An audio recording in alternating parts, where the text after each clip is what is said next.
All right, we rolling? Yep. All right, so we're just putting on a little bit of masking paper to protect the floors and the shoe mold, just so when we're working, these tarps will move and you might get a little spot come out.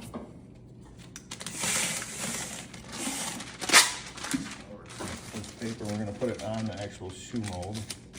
This is not for painting anything, it's just for protection when we're rolling. To protect the part's gonna move a little bit on us here.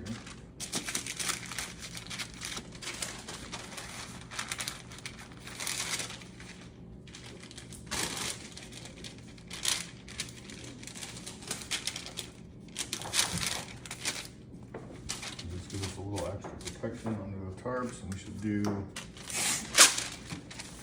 bit more here.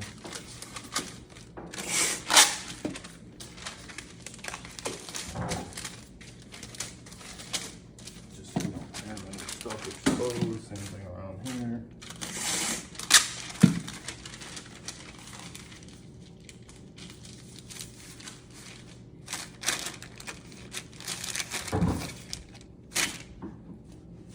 Alright, and that'll do it, and we just do that underneath all the tarps around the perimeter.